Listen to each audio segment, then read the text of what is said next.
রাদিয়াল্লাহু তাআলা আনহু মেরাজ থেকে হুজুর ফিরে এসেছেন সকালবেলায়, ফজরের নামাজ পড়ে বসেছেন কাবা শরীফে, তিনি বসে আছেন। তো তখন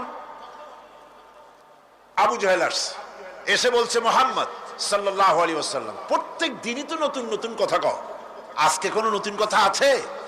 হুজুর বললেন, হ্যাঁ নতুন কথা আছে। কি? বলে, এই তো শেষ রাত্রে জিবরাইল ছিল, আমারে নিয়ে গেল বাইতুল মুকাদ্দাসে, জেরুজালেমে গিয়ে নামাজ পড়লাম, ওইখান থেকে মহাকাশ পাড়ি দিলাম, 7 আকাশ পাড়ি দিলাম, সিদরাতুল মুনতাহা গেলাম, আরশে আজিম ভ্রমণ করলাম, আল্লাহর সাথে কথা কইলাম, জান্নাত জাহান্নাম দেখলাম, তারপরে আবার এই আয়েশা নামাজ পড়িয়া তোমাদের সাথে কথা বলতেছে।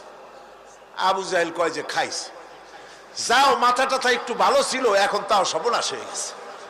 কয়, মুহাম্মদ সাল্লাল্লাহু আলাইহি ওয়াসাল্লাম, তুমি যা বললা এই কথাটা আমি কি হুবহু মানুষের কাছে বলবো?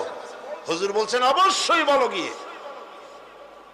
আবু জাহেল চিন্তা করলো, দিস ইজ দ্য মোমেন্ট, এটাই হলো আসল সুযোগ পেয়ে গেছে মানুষকে বিভ্রান্ত করার জন্য। সবার আগে ছুটে চললো হযরত আবু বকর রাদিয়াল্লাহু তাআলা আনহুর বাড়িতে, যে বলছেন, আবু বকর শুনেছো? বলে, কি? মুহাম্মদ সাল্লাল্লাহু আলাইহি ওয়াসাল্লাম এই রকমের কথা বললো, বেচারার মাথাটা যাও ভালো ছিল, শেষ। হুজুর বলছেন, আবু জাহেল, আমার রাসূল কি এরকম বলেছেন?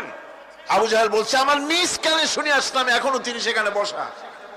হযরত আবু বকর বলেন, আবু জাহেল, আমার আল্লাহর নবী তিনি যদি এরকম কথা বলে থাকেন, তাহলে আমি কোনো সন্দেহ পোষণ করি না, অবশ্যই আল্লাহ রাব্বুল আলামিনের হাবিব যা বলেছেন তা সত্য।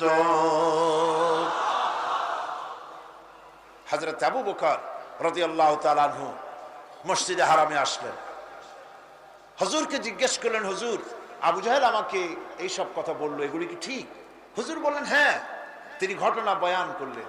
হযরত আবু বকর বললেন, হে রাসূল, আপনি যা বলেছেন সত্য বলেছেন, আপনার মেরাজ ঠিক হয়েছে, সঠিক হয়েছে, সন্দেহ নাই।